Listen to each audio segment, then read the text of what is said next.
The Iberian Peninsula, a land of big mountains and green valleys, was home to many different groups of people called Iberians.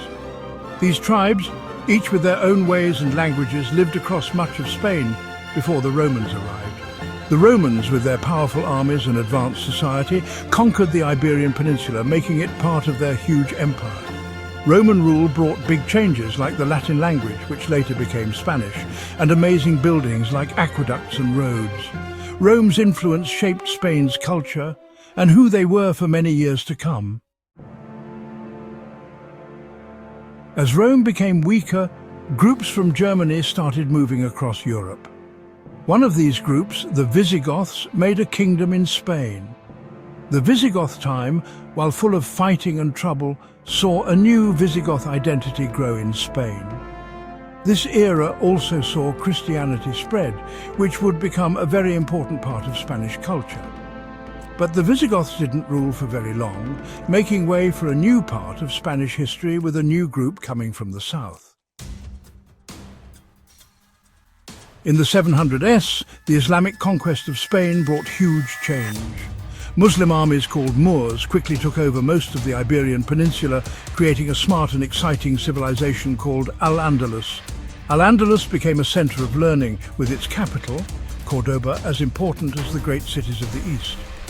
The Moors gave a lot to Spanish society, especially in farming, buildings and the arts, leaving a lasting mark on Spanish culture. The Christian reconquest of Spain, called the Reconquista, began almost as soon as the Muslims arrived. For hundreds of years, Christian kingdoms in the north slowly moved south, taking back land from Muslim rule. The Reconquista was complicated and often violent, with times of war and uneasy peace. This long struggle shaped Spain, creating a sense of unity and strong religious feelings that would be very important for its future. Section 5. The Spanish Inquisition and the Consolidation of Power. In the late 1400s, Spain went through a time of huge change. King Ferdinand of Aragon married Queen Isabella of Castile, joining the two most powerful kingdoms in Spain and creating a single Spanish monarchy. This time also saw the start of the Spanish Inquisition, a powerful group whose job was to make sure everyone followed the same religion and political beliefs. The Inquisition's harsh ways, though many didn't like them, helped make the monarchy's power stronger and create a more unified Spanish identity. Section 6. Setting sail, Spain's Golden Age and Global Exploration. The late 1400s and 1500s were the start of Spain's Golden Age, a time of amazing power and influence around the world. Christopher Columbus's voyages, paid for by Spain, opened up a new world for Europeans to explore and conquer. Spain built a huge empire in the Americas, getting very rich from gold and silver mines. This time of growth and exploration made Spain a world superpower, shaping the future of both Europe and the Americas. Section 7. Artistic Brilliance, the Golden Age of Spanish Art and Literature.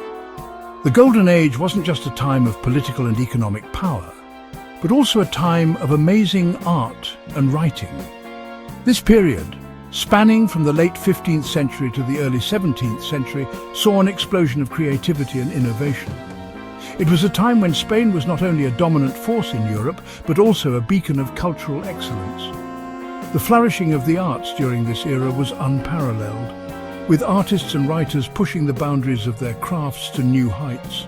Spanish art and literature became better than ever, creating some of the greatest works in Western history.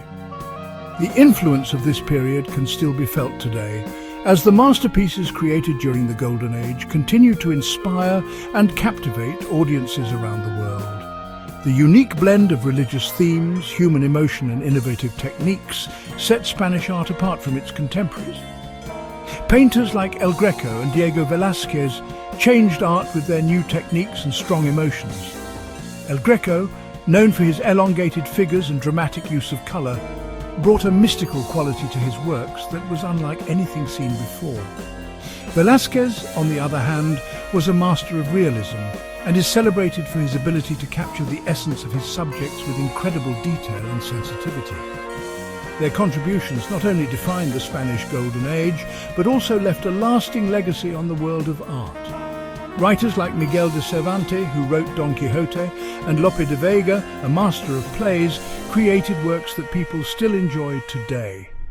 Cervantes' Don Quixote is often considered the first modern novel, blending adventure, romance and satire in a way that was revolutionary for its time. Lope de Vega, with his prolific output of over 1,800 plays, brought the Spanish theatre to new heights, exploring themes of love, honor and human folly with unmatched wit and insight. This amazing art and writing made Spain a centre of culture for the world. The Golden Age left an indelible mark on the cultural landscape, establishing Spain as a hub of artistic and literary achievement. The works produced during this time continue to be studied, performed and admired, serving as a testament to the enduring power of creativity and the human spirit. The legacy of the Spanish Golden Age is a reminder of the heights that can be reached when art and literature are allowed to flourish. Section 8. Decline and Rebirth from Habsburg Rule to Modern Spain. In the 1600s, Spain's power slowly became weaker. The once mighty Spanish Empire, which had dominated much of Europe and the Americas, began to face numerous challenges. The reign of King Philip IV saw the empire stretched thin, both militarily and economically. The Spanish Armada, once a symbol of naval supremacy, suffered significant defeats, marking the beginning of a long period of decline. Expensive wars, bad management of money, and fighting within the country hurt the empire. The 30 Years' War drained resources and weakened Spain's influence in Europe. Internally, the empire struggled with corruption and inefficiency, leading to economic hardships for its people. The agricultural sector, once the backbone of the economy, faced severe challenges, further exacerbating the decline.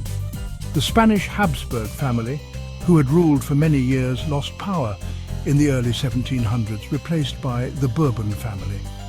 Charles II, the last Habsburg king, left no heir, leading to the War of Spanish Succession. This conflict ended with the Treaty of Utrecht, which saw Philip V, a Bourbon, ascend to the throne, marking a new era in Spanish history. The Bourbons tried to make Spain more modern and bring back its strength, but older, powerful groups resisted. King Charles III, in particular, implemented significant reforms aimed at revitalizing the economy and centralizing power.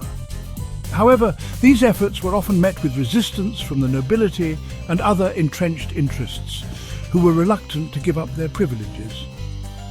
Spain continued to become less powerful in the world, but the start of modernization and change had begun, preparing for its eventual comeback. The 19th century saw the beginnings of industrialization and infrastructure development, laying the groundwork for future growth. Despite losing many of its colonies and facing internal strife, Spain's journey towards modernization set the stage for its transformation into the nation we know today. Section 9. Spain Today, a nation forged by its past.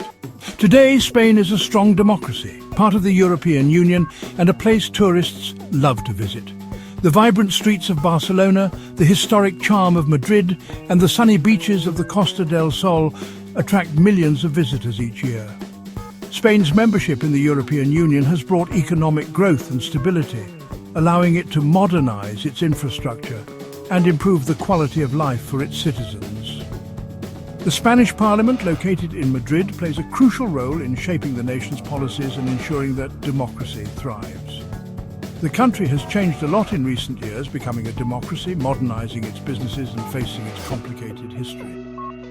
The skyline of Madrid is now dotted with modern skyscrapers, symbolizing the economic progress Spain has made. The business districts are bustling with activity, showcasing the entrepreneurial spirit of the Spanish people. However, Spain has not forgotten its past. Historical archives and museums preserve the rich history of the nation, from the times of the Roman Empire to the Spanish Civil War.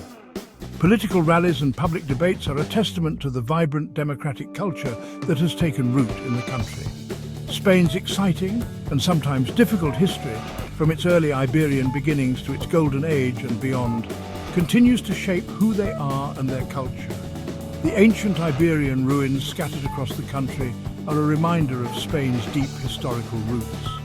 The Golden Age of Spain, marked by flourishing arts and literature, is celebrated in museums and galleries. Historic castles dot the landscape, standing as silent witnesses to the country's tumultuous past. Traditional festivals such as La Tomatina and the running of the bulls are not just tourist attractions, but also a way for Spaniards to connect with their heritage and celebrate their unique culture. As Spain faces the challenges of the 2000s, it does so with a history of strength, creativity, and a deep connection to its past. Technological advancements are being made in various fields, from renewable energy to biotechnology, positioning Spain as a leader in innovation. Spanish artists continue to make significant contributions to the world of art, drawing inspiration from their rich cultural heritage. Historical landmarks such as the Alhambra and Sagrada Familia are preserved with great care, ensuring that future generations can appreciate Spain's architectural marvels.